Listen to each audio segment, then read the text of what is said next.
আসসালামু আলাইকুম রহমতুল্লাহ। সুপ্রসুধী প্রিপোজিশন বিষয়ক আজকের এই ক্লাসে আপনাদেরকে স্বাগত। প্রিপোজিশন বাংলাদেশের অ্যাডমিশন টেস্ট এবং জব টেস্টের যে কোনো পরীক্ষাতেই একেবারে সোল অব দ্য কোশ্চেন বা কোশ্চিনের প্রধান কেন্দ্রবিন্দু হিসেবে কাজ করে। প্রিপোজিশন বিষয়ক কয়েকটি গুরুত্বপূর্ণ প্রশ্ন আলোচনা করাই আজকের আমাদের এই ভিডিওর উদ্দেশ্য। তার মধ্যে আমরা প্রথমে যে প্রশ্নটি দেখে নিব সেটি হলো, he is jealous dash my fame. চলুন দেখে নেওয়া যাক অপশানগুলো। Option A on, option B for, option C of এবং অপশান ডি উইথ। সুপ্রসুধী জেলাস শব্দের অর্থ হলো ঈর্ষান্বিত বা হিংসুক। তাহলে সে আমার সুখ্যাতিতে ঈর্ষান্বিত। এই বাক্যে জেলাস শব্দের পরে মূলত ব্যবহৃত হবে অফ। তাহলে জেলাস অফ এই শব্দের অর্থ হলো ঈর্ষান্বিত।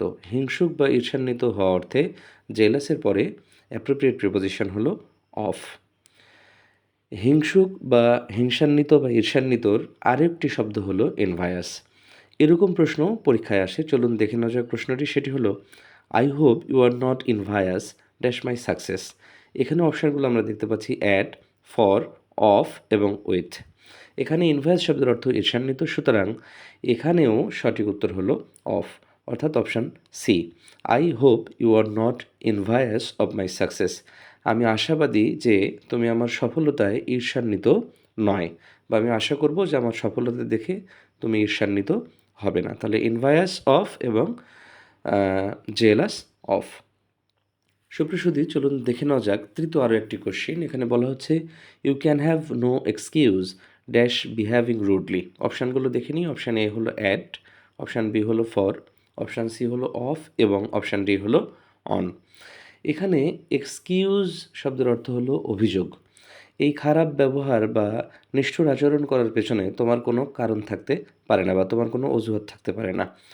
আপনাদেরকে জানিয়ে রাখি যে এক্সকিউজ বা অজুহাত অর্থে এই শব্দগুলোর পরে ফর বসে। তাহলে এখানে সঠিক উত্তর হলো excuse for. You can have no excuse for behave rudely, অর্থাৎ খারাপ আচরণের পেছনে, তোমার এই নিষ্ঠুর আচরণের পেছনে কোনো কারণ থাকতে পারে না। এই অজুহাত বিষয়ক আরও একটি গুরুত্বপূর্ণ শব্দ হলো প্রিটেক্সট। প্রিটেক্সট মানেও হলো অজুহাত বা আপত্তি।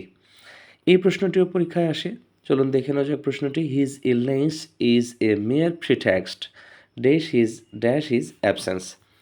Option A at, option B for, option C of এবং option D on.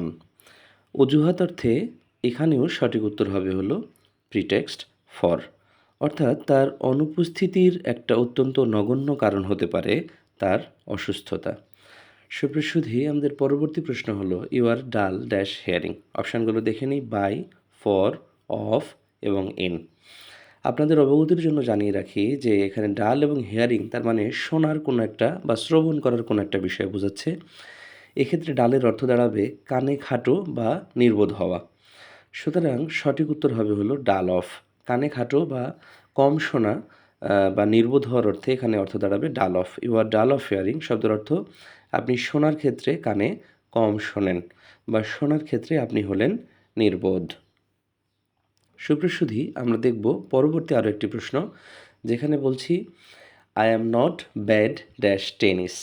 I am not bad dash tennis. Option A at, option B for, option C of এবং অপশান ডি হলো in. আপনাদের অবগতির জন্য জানাচ্ছি, ব্যাড এর পরে যদি অ্যাড বসে, ব্যাড অ্যাট, এটা অদক্ষতা অর্থ প্রকাশ করে। সিমিলারলি গুডের পরে যদি অ্যাড বসে অর্থাৎ গুড অ্যাট, এটি দক্ষতা অর্থ প্রকাশ করে। তাহলে I am not bad at tennis মানে টেনিসে আমি অতটাও খারাপ নই বা টেনিসে আমি অতটাও অদক্ষ নই।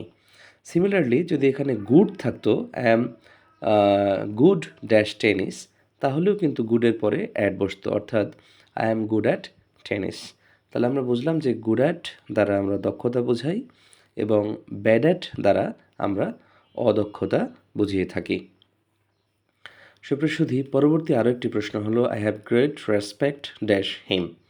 I have great respect dash him, তার প্রতি আমার অনেক শ্রদ্ধা রয়েছে। এখানে আমরা অপশানগুলো দেখি অ্যাট, ফর, অফ এবং ইন। আপনাদের অবগতির জন্য জানাচ্ছি যে রেসপেক্টের পরে শ্রদ্ধা করা অর্থে আমরা সবসময় কী ব্যবহার করি? ফর। সুতরাং এই বাক্যের অ্যাপ্রোপ্রিয়েট প্রিপোজিশন হবে for. I have great respect for him, অর্থাৎ তার জন্য আমার অগাধ ভক্তি ও শ্রদ্ধা বা সম্মান রয়েছে। রেসপেক্ট ব্যবহার না হয়ে এখানে কিন্তু এস্টিম বা রিগার্ড এই শব্দ দুটো ব্যবহৃত হতে পারত। তখন অর্থ দাঁড়াতো I have great regard for him. গুরুত্বপূর্ণ আরও একটি প্রিপোজিশন, অর্থাৎ এখানে আমরা দেখতে পাচ্ছি যে প্রিপোজিশনটা অনেকটা ইডিয়ম অ্যান্ড ফ্রেজ আকারে বাক্যের মধ্যে রয়েছে।